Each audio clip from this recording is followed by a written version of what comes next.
Women all around the world are fighting for consent as sexual assault, raising posters saying, "No means no, talk to your children about consent, my clothes are not consent," and many others. But no matter how loud we are, we're still not heard. But non-consensual sex is sexual assault and will always be. They didn't say no, we were drunk. She was asking for it because of what she was wearing.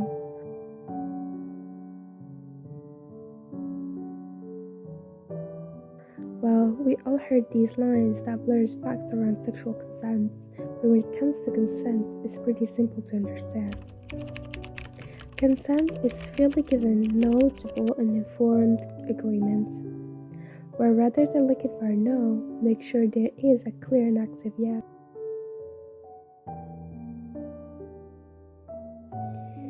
If the other party agrees but seems worried and unsure, they are not consenting. A general rule is, if in doubt, ask. If you're still in doubt, stop. I don't know or maybe is still not consenting, as well as if drunk or drugged. Consent is ineffective if induced with force, duress, or deception.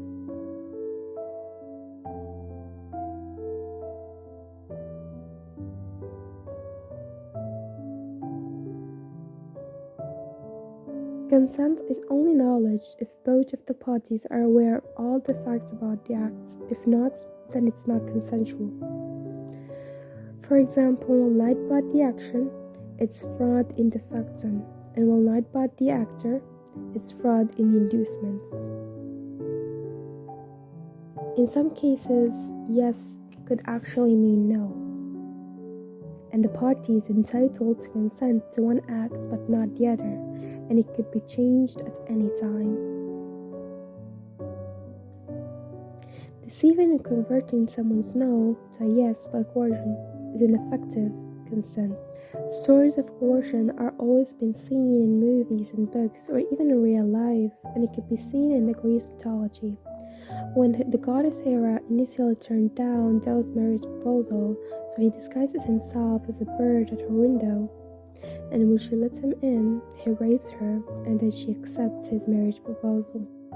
It shows that sometimes, or probably most of the times, a no could be seen as a maybe, not as an objection. Amnesty International has analyzed rape legislation in 31 countries in Europe, and only 8 of them had laws that define rape as sex without consent, and now 16 of them does.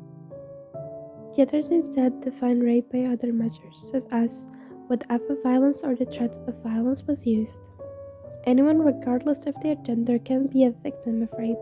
However, it is a crime that affects women and girls. 1 in 20 women aged 15 and over in Europe have been raped. That is around 9 million women.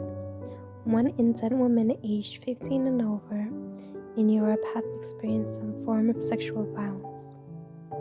And 93% of sexual violence victims are women, and at least 1/3 are minors. And the other 7% are men, 5% are minors, and the other 2 are adults. And based on a different resource, 1 in 5 men all over the world are victims of some form of unwanted sexual behavior. 1 in 38 men have been raped.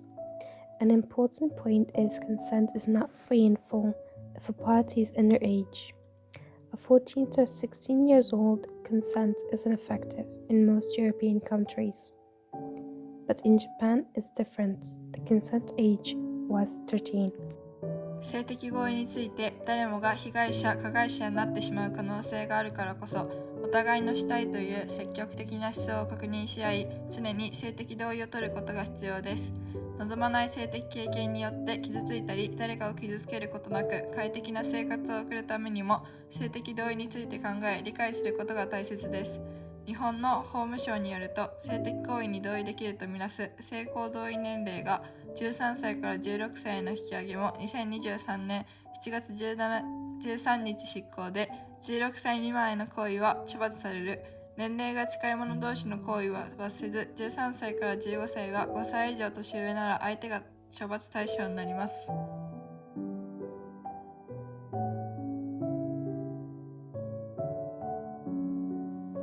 性的虐待について、性的虐待とは児童に対してわいせつな行為をすることや児童をしてわいせつな行為をさせることを指します。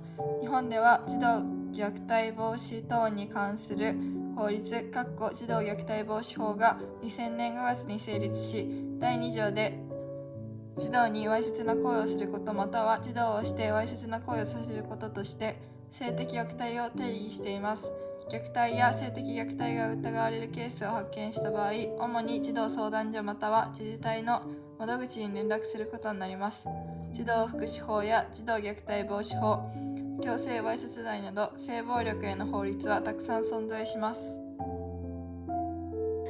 Women and men all around the world are fighting for consent on sexual assaults, yet we still hear suffering.